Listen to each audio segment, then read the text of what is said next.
je me présente, je m'appelle Hugo. Issu d'une famille non religieuse, bien que j'ai souvenir d'avoir déjà prié quelques fois avec ma grand-mère quand j'étais plus jeune, je n'avais jamais entendu parler de Jésus avant mon adolescence, durant mes années lycée. La première fois dont j'en ai entendu parler, c'était dans une sorte de long reportage qui se voulait dénonciateur d'actes horribles. La conclusion de celui-ci, c'était que les méchants présentés seraient punis et que les victimes seront sauvées de leurs bourreaux. En somme, c'était un reportage plutôt morbide, et à ce moment-là, je croyais en Jésus qui m'avait été présenté, et ça n'allait pas plus loin que ça. Ce fut jusqu'au jour où je me suis dit que je devrais peut-être lire la Bible. Car ça ne m'était pas venu à l'esprit depuis que j'avais entendu parler de Jésus, et j'ai très vite vu que je n'y comprenais rien. Alors je me suis tourné vers Internet, qui regorgeait d'enseignements. De fil en aiguille, ces enseignements prenaient de plus en plus de place dans ma vie, et j'étais baladé de pasteur en pasteur. C'était à ne plus rien y comprendre. Je devenais de plus en plus méfiant, j'avais peur que l'on me mente, peur de faire face à des faux pasteurs. J'ai alors pris l'initiative d'apprendre l'hébreu via des cours disponibles sur YouTube, tout en suivant quelques pasteurs qui méritaient mon attention, estimais-je, étant eux aussi dans cette démarche. C'est ainsi que j'ai commencé à suivre non pas d'autres pasteurs, mais des rabbins. Oui, car je me disais que, s'ils comprennent les textes, qu'ils parlent l'hébreu mieux que quiconque, ils seront en mesure de me présenter la traduction, interprétation la plus correcte des écrits. Et dans la même période, je fréquentais un forum en ligne qui allait aussi plus ou moins dans cette direction. Cela me confortait dans ma marche, et j'y passais beaucoup de temps. Il faut savoir qu'à cette époque-là, j'étais isolé, très isolé même. Je ne sortais que très peu, que lorsque j'y étais contrainte, si je puis dire, donc pour des cours, pour des repas familiaux. J'avais totalement changé. Moi qui faisais beaucoup de sport, du tennis, du foot, j'ai décidé de m'arrêter, estimant que je désobéissais à Dieu, que c'était considéré comme de l'idolâtrie. Il en fut de même pour la musique, que j'ai arrêté d'écouter, ou même le cinéma, la fréquentation de mes amis non-croyants, et j'en passe, tout ça, à l'époque, c'était considéré, à mes yeux, comme de l'idolâtrie. J'avais aussi arrêté de manger certains aliments. En soi, ma priorité, c'était de tout faire pour plaire à Dieu, et de faire tout ce qui était en mon possible pour respecter les commandements de la loi. Tout mon entourage était complètement perdu, totalement impuissant face à mon zèle. Plusieurs ont tenté de me raisonner, mes amis, ma famille, mes camarades de classe, en vain. Je me disais, comment eux pourraient-ils me raisonner, alors qu'ils n'étudient pas, qu'ils ne connaissent pas la Bible, ni la loi. Je ne faisais pas tout ça gratuitement, en fait. Je m'attendais aussi à une sorte de récompense pour mon obéissance. Je croyais en fait que plus on obéirait, plus on serait béni. Pourtant, je me rendais compte que plus le temps passait, plus je devenais malheureux. J'étais plus isolé que jamais. Ma vie était un enfer, et pas un jour se passait sans espérer que les choses s'arrangent, allant même jusqu'à prier que le Seigneur m'ôte la vie. Je ne mets pas assez la loi en pratique, ou encore je dois m'améliorer, me disais-je, pour me rassurer.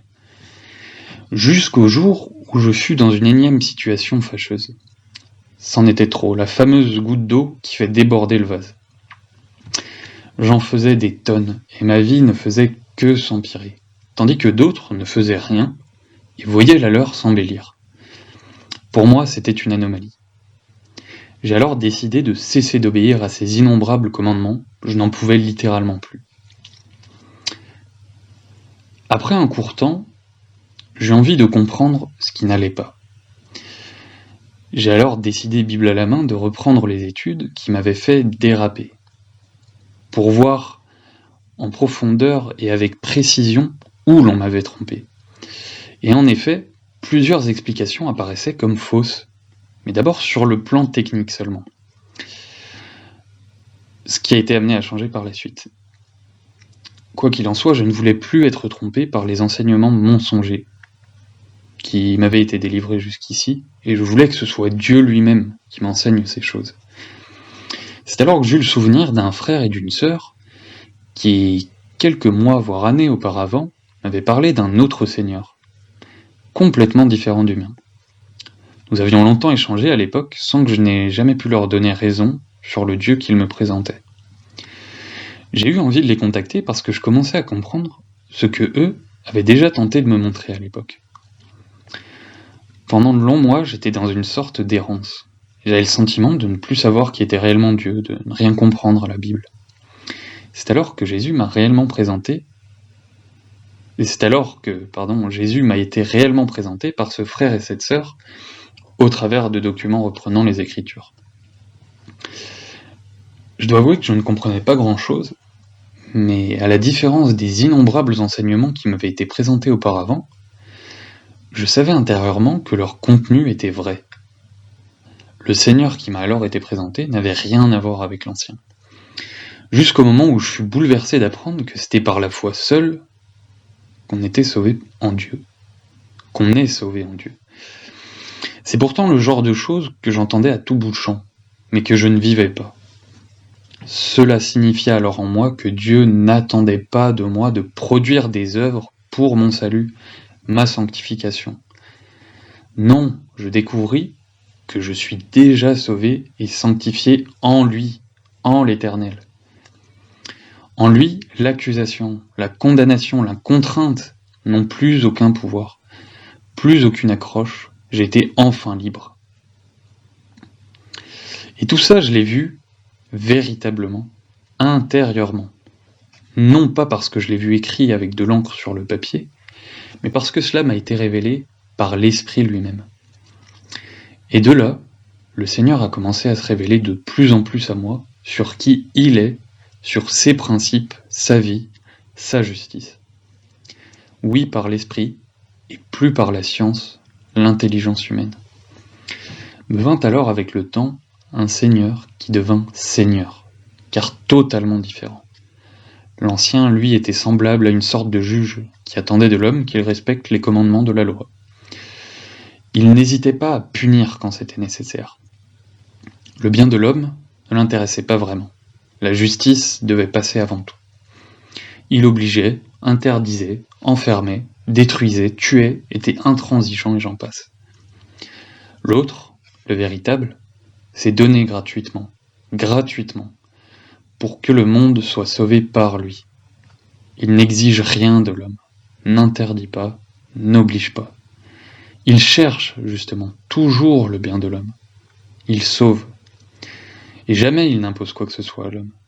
Et en lui, tout est facile, simple, naturel, loin des faux semblants. Dans sa vie, on est réellement libre de faire ce que l'on veut, de ne pas faire ce que l'on ne veut pas.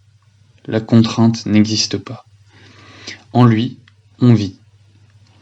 Loin de nous ces questionnements sans fin, ces ruminations, ces pensées toujours centrées sur l'homme qui l'accable sans arrêt pour ce qu'il peut faire, dire, penser, désirer. Alors qu'avant je méprisais les hommes, bien que prétendaient déclarer leur salut, aujourd'hui je n'ai qu'une envie. Qu'eux aussi puissent connaître véritablement Jésus, pour qu'à leur tour ils puissent vivre réellement libres. Oui, pour qu'eux aussi connaissent ce Père merveilleux, qui ne veut que le bien de ses enfants. Oui, qu'il est grand, bon, patient, ce Père. Je ne sais pas ce que je serais devenu sans lui. Que toute gloire lui revienne pour l'éternité. Signé Hugo.